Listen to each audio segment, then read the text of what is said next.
개장 전 성공 전략입니다. 9월, 10월 시장에 대한 고민 같이 나눠가면서 이 종목 이야기 풀어가겠습니다. 메리츠증권의 김경준 부장과 함께합니다. 부장님 어서 오세요. 네, 안녕하세요. 안녕하십니까. 월요일 좀 부장님 에너지를 받고 싶은데요. 지난주 시장은 반도체는 좀 그랬으나 지수상으로는 나쁘진 않았고요. 바이오는 굉장히 강했습니다. 현재 시장 판단을 어떻게 하고 계신지 궁금해요. 네, 지금 일단은 제일 중요한 금리 인하 부분이 있었고 미국 쪽에서 50bp 인하가 있었죠. 그 부분이 이제 달려 있으면서 경기 침체로 갈 건지 아닌지 그거에 대한 해석 부분에서 이제 증시가 좀 갈렸었어요. 네. 이게 50bp나 할 정도로 어려워라고 했었으면 증시가 무너졌을 건데 그게 아닌 부분으로 인해 가지고 약간 말씀하셨다시피 반도체는 주춤했지만 나머지는 조금 순환이 일어났든 강했든 하는 쪽이었었는데 지금 그 기준을 일단은 경기 침체가 안 일어나면서 미국 같은 경우에 실적이 괜찮다라고 했을 때의 통계를 보면 40년 통계를 살펴보면 그로부터 한 6개월 동안에 S&P 500이 한 17% 정도 상승하는 모습을 보였거든요. 만약에 경기 침체로 가는 모습이면 당연히 지수가 굉장히 안 좋아질 테고 네. 그 이제 기로에 있는 사이인데 제가 이제 여러 그 침체인지 아닌지에 대해서 고객분들도 많이 문의가 오셨고 해가지고 제가 살펴볼 데이터들을 몇 개 가지고 왔었는데 네. 이게 그 결론부터 말씀드리면 뭐 침체 쪽은 침체에 유리한 데이터를 끌어와가지고 해석을 해주고 침체가 아니다 쪽은 또 거기에 맞는 데이터들을 가공해가지고 제시를 하거든요. 그래서 보통 이제 경착륙이다라고 주장하는 쪽에서는 실업률 평균 저점에서 한 1% 정도 뛰었다거나 아니면 장단기 금리 차 이 부분이 역전이 됐다가 다시 이제 복귀를 정상화가 되면 침체가 온다라는 논리를 펼치고 있고 그로 인해서 침체가 올 거다라고 하고 만약에 침체가 안 오고 연착륙으로 간다라는 쪽의 논리를 살펴보면 AI 쪽에서는 아직도 이익이 이렇게 잘 나고 있는데 그리고 그 이전에서는 물가 인플레이션이 중요하다라고 했는데 CPI라든지 다 꺾였어. 지금 좋은 거 아니야. 네. 라고 얘기를 이제 반문을 하는 거죠. 그러면 비단 이제 이게 각각 다른 지표를 보고 그 다른 거를 이렇게 자기 쪽에 유리하게 끄느냐를 살펴봤을 때 그것만이 아니라 고용 지표라든지 경기 선행 지표를 보면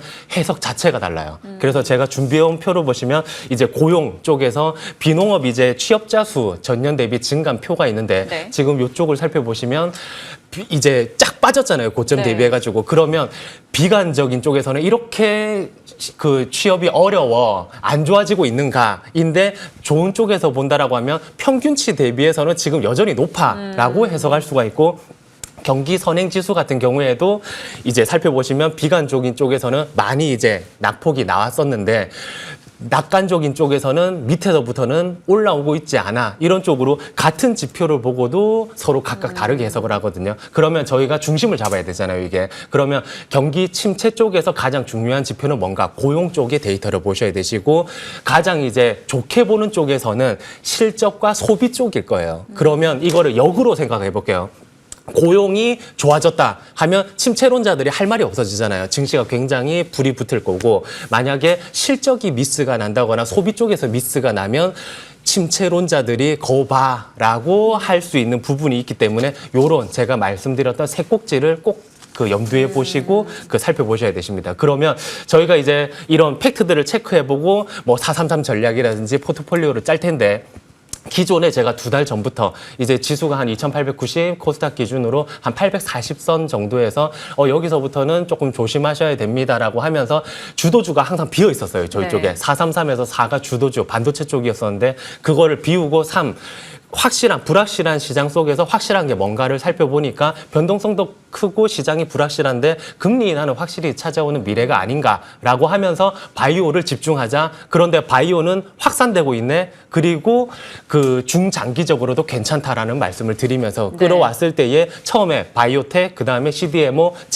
제약은 경기 침체 때도 필수 소비재로서 역할을 하기 때문에 어쨌든 계속 풍부해지고 있다. 그리고 나머지 3은 처음에는 이제 단타 쪽이었다가 나중에 뭔가 현금으로 네. 바꿨다가 가장 최근에는 방어주 쪽으로 힘을 실었죠. KTNG라든지 뭐 한국가스공사, 뭐 현대GF홀딩스 이런 쪽으로 힘을 실었었는데 지금 그러면 어떤 흐름들이 시장에서 눈여겨봐야 되고 변화가 있었고 오늘 아침에 올 때도 바람이 선선했던데 뭔가 달라지고 있는 이 분위기 속에서 우리는 포트폴리오 변화를 어떻게 줘야 되는가를 말씀드리면 말씀 주셨던 첫 번째 한 세 꼭지 정도가 있는데 네. 첫 번째가 7월 12일부터 외국인이 한 10조 7천억 정도 시장을 팔았죠. 그리고 9월 달에 6조 정도 이제 매도가 나왔는데 그중에 6조 7천억이 반도체 쪽에 나왔어요. 그러면 반도체는 비어뒀구나 여전히. 그러면 두 번째 꼭지 비어진 쪽에서 침체가 와가지고 자금이 빠져나갔다라고 하면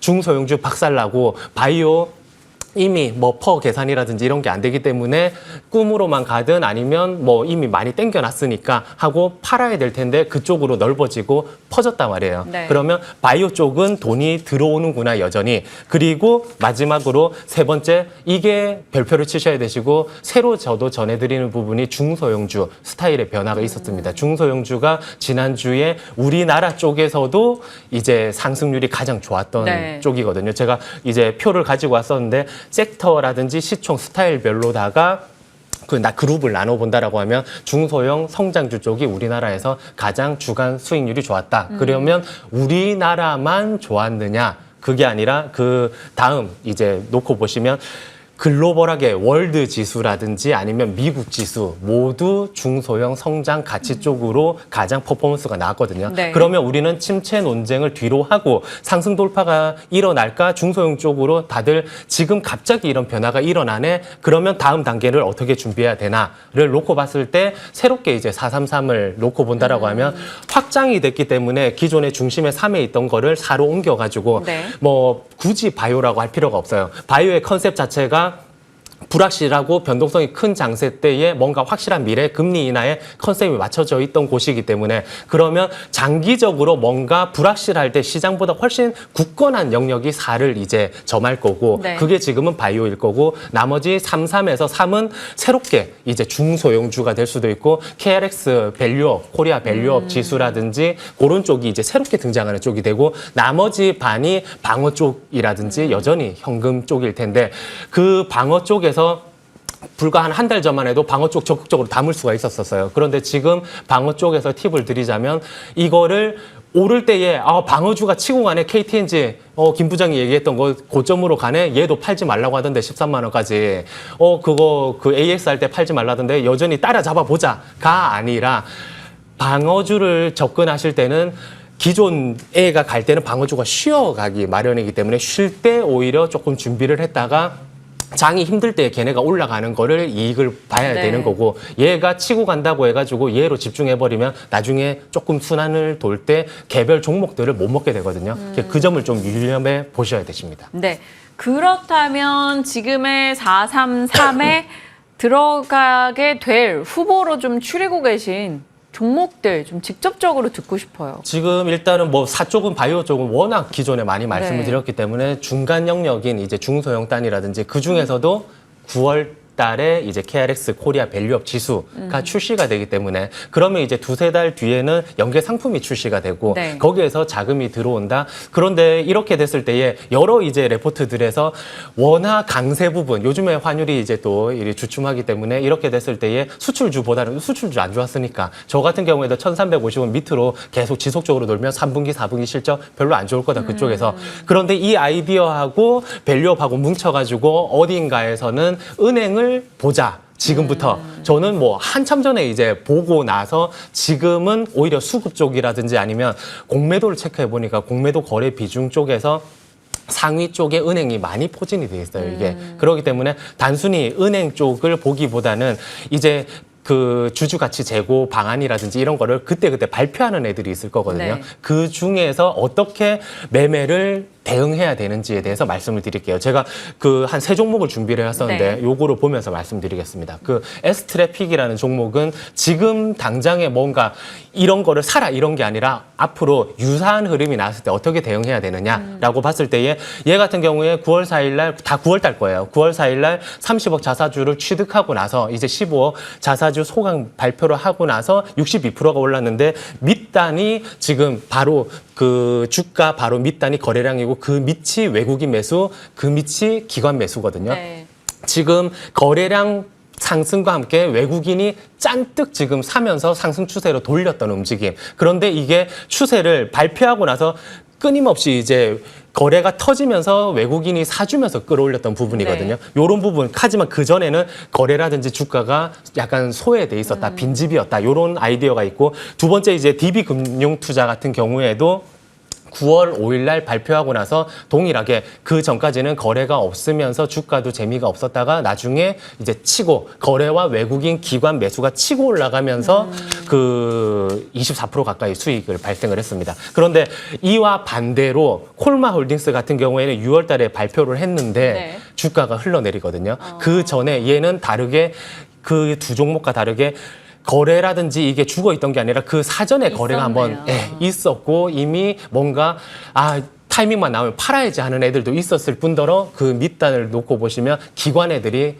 그때 오를 때마다 다 던지고 있습니다. 그러면 밸류업이니까 이제부터 뭔가 밸류업 단어에서도 뭔가 중장기적으로 투자하고 싶어지잖아요, 이게. 네. 그래서 중장기적으로 또는 무조건 장투를 해야 된다가 아니라 이런 쪽으로 주가는 언제든지 기회를 주기 때문에 주가 상승과 외국인 기관 수급 그리고 그 이전에 될 수 있으면 빈집이었던 곳이 좀 좋다. 그러면 개별적으로 지금 뭘 봐야 되느냐라고 했을 때에 아주 빈집입니다. T3라는 종목이 네. 또 제가 준비한 세 종목 중에 한 종목인데 T3라는 종목은 지금 그 820억 시가총액이 820억밖에 안 되는 게임주예요. 그런데 2022년 11월 달에 상장을 하고 나서 벌써 178억을 배당이라든지 자사주 매입에 썼습니다.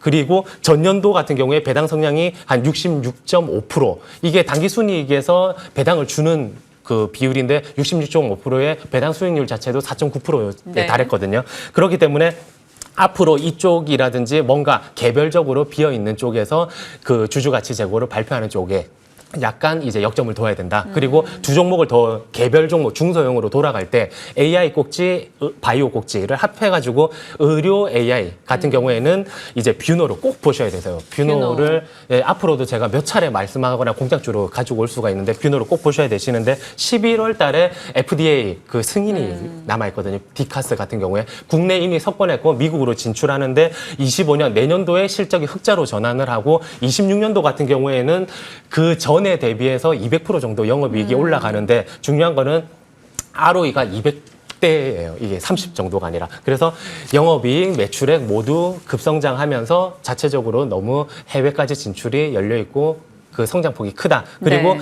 마지막 세 종목 중에 하나는 엠노 같은 경우에는 이제 많이 아시는 이제 공급망 관리 SCM 쪽이죠. 그런데 이게 삼성전자 레퍼런스가 생기면서 삼성 관련된 애들뿐만이 아니라 국내 대기업 삼성, 현대, SK, LG 뿐만이 아니라 10대 대기업에 다 이제 얘 거를 쓰기 시작했고 이게 해외 쪽으로다가 4분기부터 이제 전투적으로 그 매출이 발생하기 위해서 영업을 이어나가고 네. 있습니다. 그래서 지금 올해 매출액 같은 경우에도 30%, 영업이익 같은 경우에도 35% 정도 증가인데 대형 신규 고객사들이 지속적으로 증가하고 내년도 성장이 일어날 거기 때문에 지금 뭐 뷰노라든지 앞 뒤에 말씀드릴 종목처럼 무조건 집중해야 되기보다는 흐름이 탔을 때는 한 번쯤 눈여겨보셔라 말씀 전해드립니다. T3, 뷰노, 엠로 각각의 포인트 잡아주셨고 뷰노는 7월 15일 저희 시간에 함께 하셨던 종목이기도 합니다. 자, 오늘의 종목으로 곧장 넘어갈게요. 개장전 공략주가 TNL인데 역시나 9월 9일에 한번 말씀해 주셨던 종목이란 말이죠. 그래서 짧게 가격 전략 위주로 듣겠습니다. 네, 지금 일단